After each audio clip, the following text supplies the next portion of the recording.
Hello, Telesur English presents a new episode of China Now, a Wave Media's production that showcases the culture, technology and politics of the Asian giant. In this first segment, China Currents dives into the top stories of the week, including the latest on the US smear campaign on China during the pandemic and the second senior official meeting of the Second Horn of Africa Peace Conference in Beijing, among other topics. Let's see. China Currents is a weekly news talk show from China to the world. We cover viral news about China every week and also give you the newest updates on China's cutting-edge technologies. Let's get started.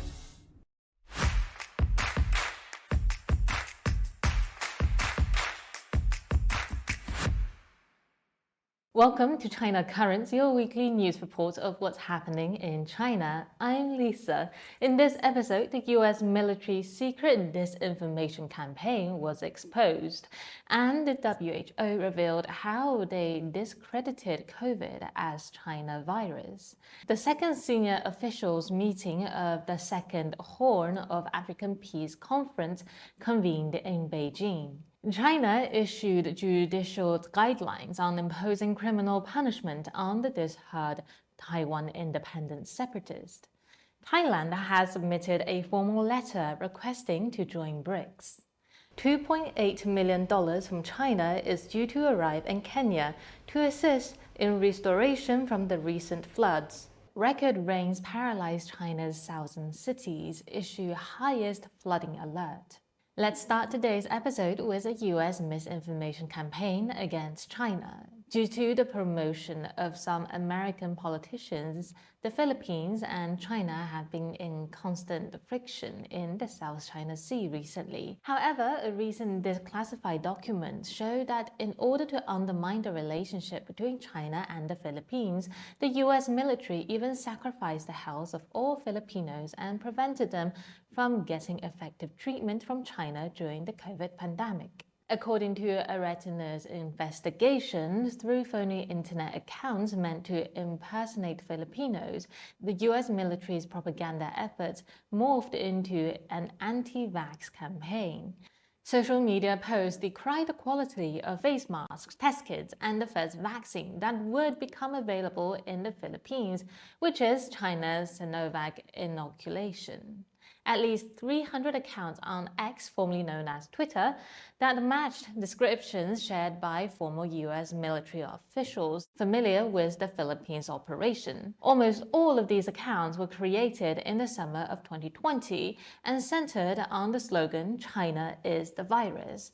The World Health Organization addressed this issue on the 20th of June, reaffirming the Sinovac vaccine is safe and effective at preventing severe COVID-19 and death. They told China's media outlets that spreading this information is a major threat to healthcare and provided detailed information supporting the safety and efficiency of Sinovac's vaccine. The US military's anti-vax effort began in the spring of 2020 and expanded beyond Southeast Asia and other developing countries. Tailoring the propaganda campaign to local audiences across Central Asia and Middle East, the Pentagon used a combination of fake social media accounts on multiple platforms to spread fear of China's vaccine among Muslims at times when the virus was killing tens of thousands of people each day. A key part of the strategy is to amplify the disputed contention because vaccines sometimes contain pork gelatin. China's shots could be considered forbidden under Islamic law.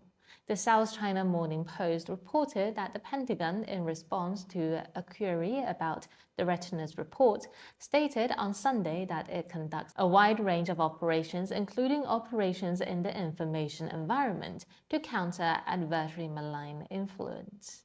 A spokesperson from Chinese embassy in the Philippines issued a statement criticizing the US for undermining Filipinos' basic human rights of health and life by spreading deadly disinformation, despite its claim of respecting human rights. Manila's embassy in Washington did not respond to media inquiries about its awareness of a Pentagon operation. However, a spokesperson for the Philippines Department of Health stated that the finding deserved to be investigated and heard by the appropriate authorities of the involved countries. Some aid workers in the Philippines, upon hearing the U.S. military misleading campaign, expressed outrage. In the United States, public health experts briefed by retiners on the Pentagon's secret anti-vax campaign condemned the program, stating it endangered civilians for potential geopolitical gain. They emphasized that an operation intended to win hearts and minds ultimately put lives at risk. During the campaign, the U.S. military's phony accounts amassed tens of thousands of followers. The full extent of the disinformation campaign by the Pentagon and the impact it may have had on COVID-19 death by dissuading people from getting vaccinated cannot be determined clearly. The WHO emphasized that using vaccine as a political weapon can have severe consequences. While a senior military officer involved in the program admitted, "We weren't looking at this from a public health perspective. We were looking at how we could drag China through the mud." Next up, a step forward for China-African relations. The second senior officials meeting of the Second Horn of African Peace Conference has convened in Beijing on the 24th of June. Senior officials and diplomats from the Foreign Ministry of Ethiopia, Djibouti, Kenya, Somalia, South Sudan, Sudan, and Uganda gathered to discuss regional stability.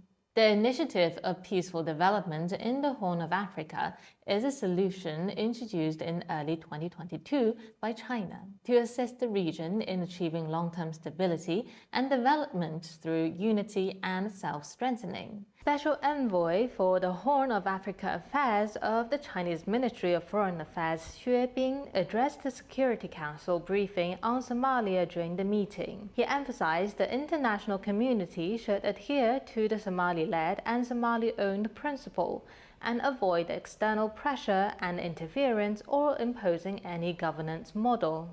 Xue also highlighted the challenges posed by recent terrorist attacks by al-Shabaab in Mogadishu and other areas, which have resulted in numerous civilian casualties. He called on traditionally developed country donors to respond to the Secretary General's appeal to close the funding gap and stressed that the international community should continue to support Somalia in building its security forces, carrying out counter-terrorism operations, and gradually taking over security responsibilities independently. Next up, on the 21st of June, Chinese authorities issued new guidelines on criminal punishment targeting the third Taiwan independent separatists. In a notable provision, Article 6 specifies that individuals convicted of the crime of splitting the state may face the death penalty if their action caused particularly grave harm to the state of its people, or if the circumstances are deemed particularly serious. The document details clarify defined scenarios where a small number of the third Taiwan independent separatists, through activities such as organizing, plotting, or executing schemes of de jure independence, or seeking independence with foreign support, or by force, should be held criminally accountable. Additionally, those who colluded with foreign or overseas institutions, organizations, or individuals in committing these crimes are subjected to harsher punishment. These guidelines take effect immediately upon release, mandate that all relevant legal proceedings adhere to due process, ensuring suspects and defendants retain their litigation rights, including the right to defense and the right to appeal. Next up, a significant geopolitical shift. Thailand had submitted a formal request to join the BRICS group, marking Thailand's aspiration to become BRICS' first Southeast Asian member. Thailand aimed for membership by October, coinciding with the BRICS summit in Russia. Thai Foreign Ministry spokesperson emphasized that joining BRICS would enhance Thailand's role in South-South cooperation and global governance. According to a government statement, this aligns with Thailand's commitment to multilateralism and enhance the voice of developing countries. BRICS, originally comprising Brazil, Russia, India, China, and South Africa recently expanded to include Saudi Arabia, Egypt, the UAE, Iran, and Ethiopia. Other countries such as Venezuela, Kazakhstan, and Belarus have also applied. Although the Bangkok Post warned that joining BRICS could harm Thailand's international standing and cause political concern, Chinese analysts noted that BRIC membership could offer Thailand new opportunities in investment, export, and technology. Thai Foreign Minister clarified that the move is not about taking side, but about economic opportunities and justice for developing nations. He reiterated that BRICS aims to foster a fair, multilateral global order, not confrontation. Observers highlight that BRICS expansion reflects the Global South call for greater cooperation and a fairer global order. Thailand could pave the way for more ASEAN nations to join. Next up, on the 21st of June, Minister Counselor at the Chinese Embassy in Kenya said 2 ships carrying 2,014 metric tons of aid are currently en route to Kenya's port city of Mombasa and will dock in early weeks of June. This aid from China, worth 370 million Kenyan shillings or $2.8 million, is to help with restoration efforts following recent floods that have devastated the East African nation. The latest data released by the United Nations indicated that an estimated 291 lives had been taken since the onset of heavy rains in March, which continued into May. The Chinese embassy also donated over $38,000 to the school in Nairobi slums, aiding its reconstruction after the April floods and the provision of desks, chairs, and books. In addition, every student will be given a new backpack to restart their studies. The China embassy hopes that the students here will excel in their studies and grow to become pillars of strength for their families and the country. The floods caught us at a time when we were just about to open school. Director of Projects at Kenya's Ministry of Education expressed gratitude for China's timely aid. Next up, on the 24th of June, China issued its highest level flooding alert as torrential rainstorms have battered the southern parts of the country, particularly affecting the middle and lower reaches of the Yangtze River since mid-June. Since the 16th of June, Hunan province had been one of the hardest hit areas, with almost 600,000 people affected across 14 cities and 58 counties. In response, over 300 excavators were urgently deployed to various reservoirs, holding back 660 million tons of flood water before it attacked densely populated areas. On the 19th of June, the Chinese government allocated around $50 million in emergency relief funds to ensure the supply of drinking and domestic water for disaster victims. Previously, a total of $14.7 million were allocated to support the urgent restoration of flood-damaged roads. As of 18th of June, 9,072 rescue teams, totaling 437,000 personnel, have addressed 23,000 incidents in Hunan province. The leader of the drone rescue team stated that they have used thermal imaging drones to search every collapsed building, leaving no trapped individuals behind. In Qiyang, the local village chief organized evacuations door to door and set up warning lines around submerged rice fields. After the flood water receded, he immediately organized villagers to recultivate the fields. On the 20th of June, China's Minister of Water Resources Li Guoying declared a resolute commitment to winning the battle against flooding and ensuring the safety of people's lives and property. And that's all for today. Thank you for watching this episode of China Current. If you have any thoughts or comments about our show, please reach us at the email address below. And we look forward to hearing from you and see you next time.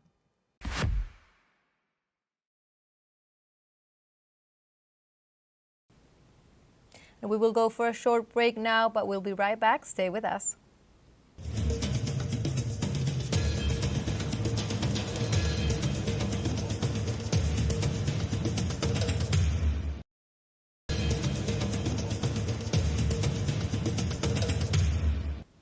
Welcome back to China Now. This week, Thinkers Forum welcomes former Greek Finance Minister Yanis Varoufakis to discuss Europe-China's relations, U.S. political scientist Norman Finkelstein with the global impact of the latest in Gaza, followed by economist Jeffrey Sachs on U.S. interference regarding Taiwan. Let's see.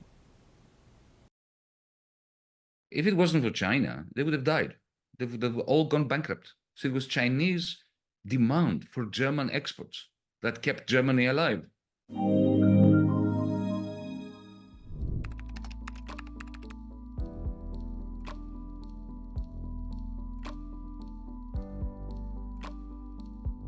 Well, allow me firstly to say that there is no doubt in my mind that Ursula von der Leyen, the President of the European Commission, is an embarrassment for us Europeans. She doesn't speak for us. You have to remember, we never elected her. She was imposed on us by Chancellor Merkel and President Macron. Europe is not a democracy, whatever they may be telling the people of China. It's less of a democracy than China is. Think about it, 2 men and 2 women got together in a room and they decided that Mrs. Ursula von der Leyen, a failed defense minister from Germany, the Chancellor of Germany at the time didn't want to have in Berlin around her. She got rid of her and sent her to Brussels to be the President of the European Commission. And, when Ursula von der Leyen goes, for instance, to Israel and stands in front of the tanks of the IDF, of the Israeli army, cheerleading them just before they enter Gaza to kill tens of thousands of children, that just goes to show what I was saying to you, that she's an embarrassment to Europeans. Another point that I need to raise is that, you mentioned her trip to China and the de-risking narrative. That wasn't even hers. It didn't come from Europe. This came from Washington.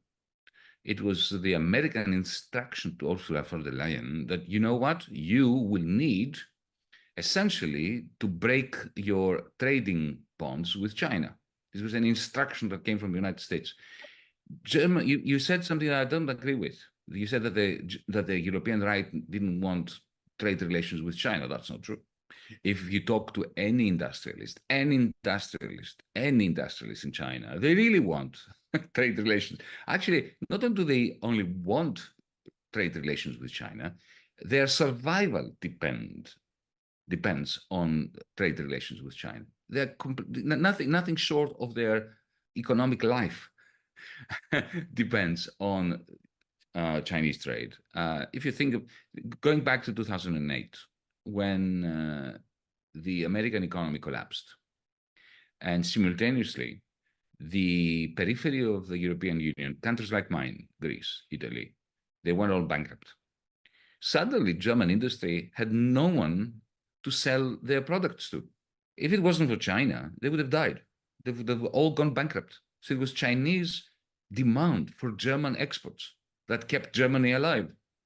And, German industrialists, even if they're very right-wing, know that, appreciate that. But they got their marching orders from Washington, cut trade with China. Ursula von der Leyen knows this. She knows that it is impossible for Europe to maintain its economic energy and to move towards the green transition, electrification, let's say, of transport, battery technology, without trading with China. She knows that. But she doesn't care because Ursula von der Leyen, and this is a very controversial statement that I'm going to issue now, but I'm going to make it because I believe strongly that she doesn't work for Europeans, she works for the Americans. She works for the American administration. And she comes to China and tells you that which has been given to her as a briefing from Washington, D.C. And, if Emmanuel Macron, the president of France, knows that and dislikes it very, very much. Olaf Scholz is not in agreement with Ursula von der Leyen. Olaf Scholz, remember, he came to China. He brought German businessmen to give you exactly the opposite message, that we do not want to de-risk and to de-link from China. We want, and here is the conundrum of Europe. Olaf Scholz is the elected Chancellor of Germany, and he has less power than the unelected President of the European Commission, who takes her marching orders from Washington. So should you expect a deterioration? Well, look, it's up to us here in Europe to rise up against Mrs. von der Leyen, who, by the way, is going to be reappointed again because there is a lot of support that she has from Washington, D.C. It's up to us Europeans, activists, politicians, citizens, to stop our European leaders from turning Europe into a colony of the United States, which the United States uses in order to up the ante, to intensify the new Cold War between the United States and China. We need an independent Europe. We need a Europe that minds after Europe and the world. Because if we do mind after Europe, then we will de-escalate the new Cold War that the United States is unleashing against China. And this is our job to do here as Europeans.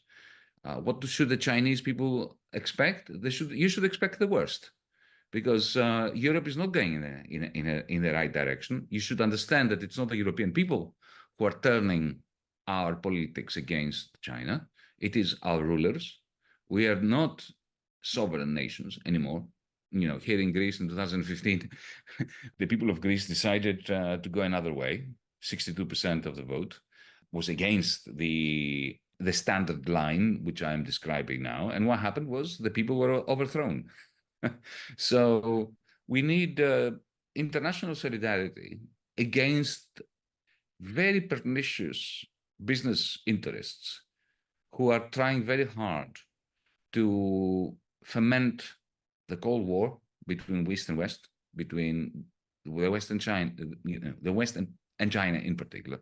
We need to stop them from essentially undermining the conditions that would allow, humanity to create a better future for itself. Thank you so much. Talking about saving humanity, I know that are you still banned from Germany for standing up for Palestine? I'm not sure. I'm not sure. This is the state of affairs in Europe. Very briefly for you to know, I have taken the German government to the courts in Germany because they won't tell me. I was told verbally, not me personally, my comrades, my collaborators in Germany were told that I was banned by the police in Berlin, by a high-ranking police officer. And I was told that not only was I banned, I would be arrested if I entered Germany, but also that they would be arrested if they hosted me over video link, as you and I are speaking now, that if any German spoke to me in a public meeting over video link, they would be arrested. Now, this is like a statement by the German government, the German police, that totalitarianism is here and it is ruling over Europe. And also there is the small tiny detail that supposedly we live in the European Union where there is freedom of movement, but my freedom of movement has been revoked by the German police, verbally. So my lawyer wrote to the government, to the Ministry of the Interior, and asked for details, and asked 3 very important questions, simple questions. Which authority banned me? When and why? And what was the rationale? And we got a letter a day later saying that they will answer us within 48 hours in writing. In 48 hours, we got a letter saying, dear Mr. Varoufakis, we are not going to answer your questions because that would go against national security. So I'm taking them to court in order to ascertain my right to know if I am still banned, who banned me, and why. But of course, the reason why they're delaying is because they're embarrassed. But imagine if they do this to me, given that I have a high profile. I speak to you, I speak to journalists, BBC, and so on. Imagine if they feel free to do this against me, to violate basic law against me. Imagine what they will do to people who do not have a public platform, who are not well known, who do not have my capacity to communicate these matters. Europe is becoming a very bleak place. They advocate human rights and the rule of law and do whatever they want, whenever they want, in violation of human rights and the rule of law. Large numbers of young people, and not just young people, were not going to vote for him because of what's going on in Gaza. There were sharp criticisms of Israel and the United States because the US was enabling it. When October 7th happened, overwhelmingly, world opinion was on the side of Israel. Everybody condemned Hamas. Everybody condemned the events of October 7th, and everybody sympathized with Israel. There was no exception to that. But now we're 7 months later. Everybody supports the Palestinians. Everybody condemns Israel. Nobody feels any sympathy anymore for Israel. And my position was, and it remains, that clearly crimes of a significant magnitude happened on October 7th. However, I was unwilling to condemn the perpetrators of those crimes because I had too much knowledge of what the people of Gaza had endured for decades before those crimes were committed. I will not dispute that they were crimes. I will not dispute that they were crimes of a significant magnitude, but I will not condemn the perpetrators of the crimes. So if I were to make an analogy, I would say, let us say that you are the next door neighbor of a woman who has been battered and battered and battered by her husband. She screams and yells, and all the neighbors hear the screams and yells, but they don't do anything. She calls the police, and the police say, this is a domestic dispute. That means it's a dispute between the husband and the wife, and we're not going to get involved. One day, you, the neighbor, are returning home, and suddenly you see the house where that woman and her husband live. It's surrounded by police and by journalists. And you hear that the woman stabbed her husband 100 times with a kitchen knife. And then, because you're the next door neighbor, some journalists come to your home, knock on your door, and then they say, did you hear what happened? She stabbed her husband 100 times. She must have been a monster. She must have been a horrible, horrible, horrible human being. And that poor man, how he suffered. And then you see the headlines on the morning newspaper next morning. Monster woman stabs husband 100 times. Well, I'm sure you acknowledge stabbing somebody 100 times is a horrible thing. But you were there for 20 years. You heard the screams. You heard the yells. She tried to contact the police, and the police wouldn't interfere. They say it's a domestic dispute. So I ask you a simple question. She killed him. She stabbed him 100 times. She killed him. Honestly, I'm not asking you to agree with me. Would you condemn the woman? And nobody listened. She tried everything, and nobody would pay attention. So that was my dilemma on October 7th. I knew the details. I studied them very closely. I could not condemn them. And that meant I was not going to be in any television program, radio program, in any newspaper. I would say I have written the only political history of Gaza. Of the, how many people are on the planet? 7 billion, is it? Yeah, of the 7 billion people on the planet, I have written the only political history of Gaza. And you know, in the mainstream media, even today, after 7 months, if you were to do a Google search, go to New York Times, Los Angeles Times, Washington Post, you take the entire spectrum of the mainstream media, you will see there has never been one mention of the book or one mention of me. Even though, as you know, I have a very high presence now on the social media. It is the only political history of Gaza, and not one mention at all. I consider that one of my greatest achievements. It's so funny. So in the United States, after October 7th, the limit was anybody who gets public recognition has to condemn what Hamas did on October 7th. That was the limit. If you didn't condemn, then you will not be recognized in the mainstream media. The International Court of Justice, which has many Western powers represented on its court, they would overwhelmingly, including the American judge at the time, Joan Donoghue, would overwhelmingly say that Israel is plausibly committing genocide in Gaza. That nobody could predict. I would never have predicted that. I didn't. I thought the court would never do that. Students who have enormous challenges ahead of them. There is a weak economy, there is student debt, there is climate change. They have many political challenges.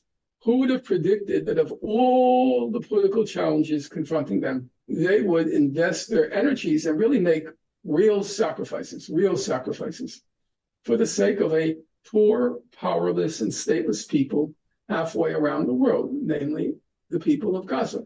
And it was not predicted by me, for sure.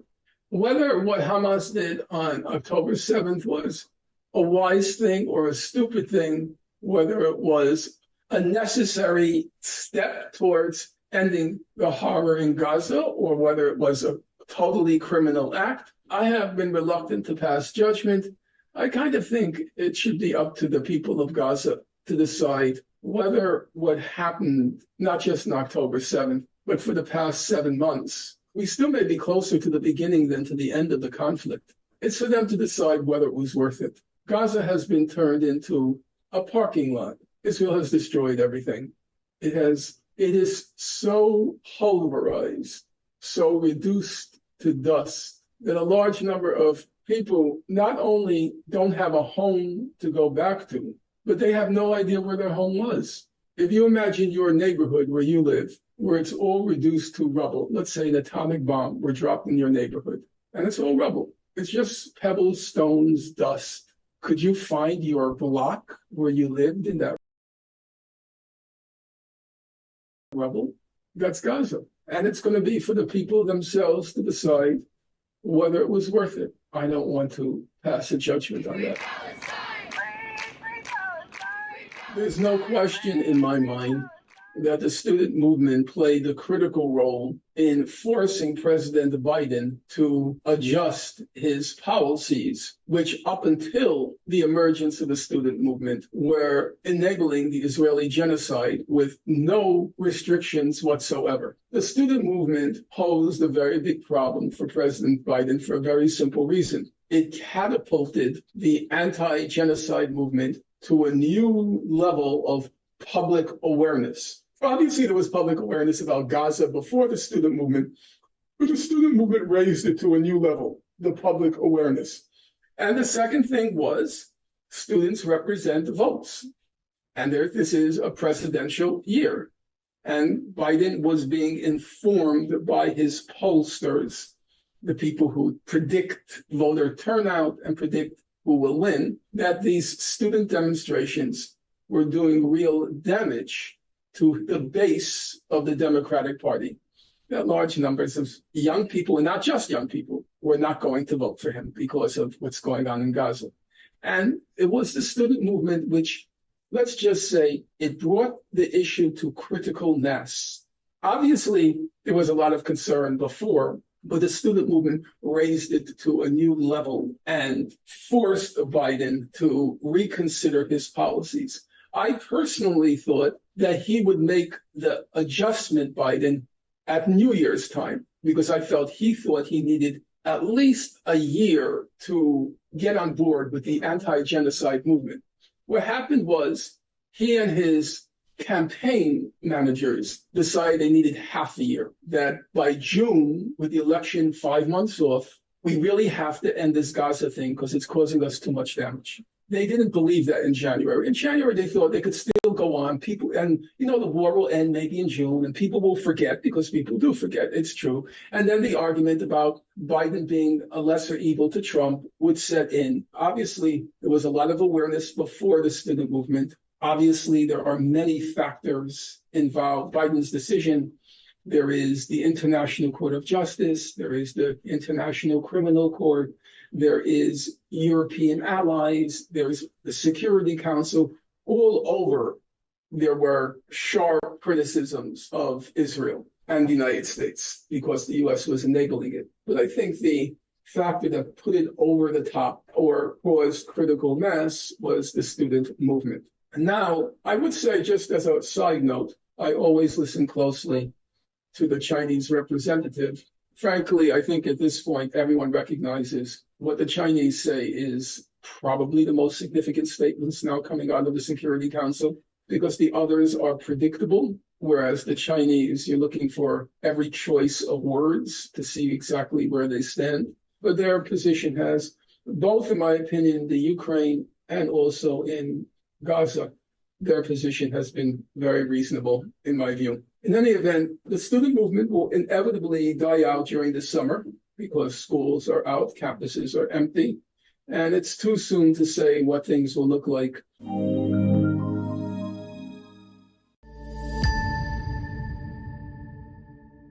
First of all, Taiwan is part of China. Unequivocal, no question, no doubt. And by the way, that is true in the views of both sides of the straits. That was never an issue. Then, when the United States established diplomatic relations with the People's Republic of China, they said unequivocally one China policy. This was not ambiguous. Then in 1982, when the famous communique was issued about Taiwan, the United States said, we have no intention of arming Taiwan for the long term. We will continue to provide arms to Taiwan, but on a diminishing basis that will be phased out. People can read the communique from 42 years ago. This is not ambiguous. The United States should not be interfering, especially, by the way, in my opinion, for Taiwan's well-being, because it makes things much more dangerous for Taiwan, for the United States to be taking unilateral actions. And I have many friends in Taiwan, and I admire many, many people and institutions in Taiwan. When I was in Taipei, I said to my friends, don't become like Ukraine. Ukraine is in war now because it's a proxy war between the US and Russia. I think that some understand it and some don't. By the way, older people tend to understand it more. Younger people to understand it less. And there's something very dangerous they don't understand. The US violates all of our diplomatic commitments. It violates our communiques. It violates Taiwan's own interests. It's provocative. It's interference in the internal affairs of China. To make Taiwan safe, in my view, the United States should say, there is one China, but we call for peace. We call for peaceful relations across the straits, but we are not going to get involved. We're not going to meddle. We're not going to send arms.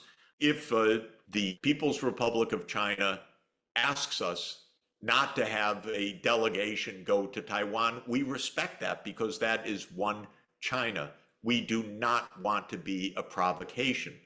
We want good, open relations, and we want peaceful relations across the straits, which I do believe is a universal value, and I believe a Chinese value as well. But that means don't arm Taiwan to the teeth. That's provocation. That's what happened in Ukraine, which is we told the Ukrainians, we have your back. You're absolutely safe. Don't worry about it. You should become part of NATO. And the Ukrainians believed it. And I tried to tell them, by the way, for many years, listen, I'm getting to be an old guy. I remember Vietnam. I remember Iraq. I remember Syria. I remember Libya. Don't fall into this trap. And you know what? They said, we don't believe you, Professor Sachs. We have the US on our side. I said, oh, don't end up like Afghanistan.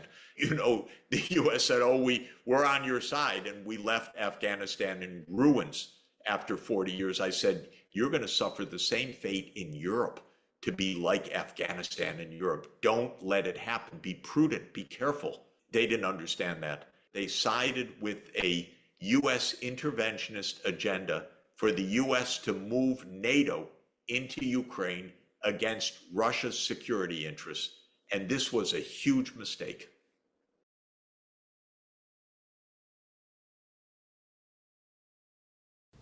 And this was another episode of China Now, a show that opens a window to the present and future of the Asian giant. Hope you enjoyed it. See you next time.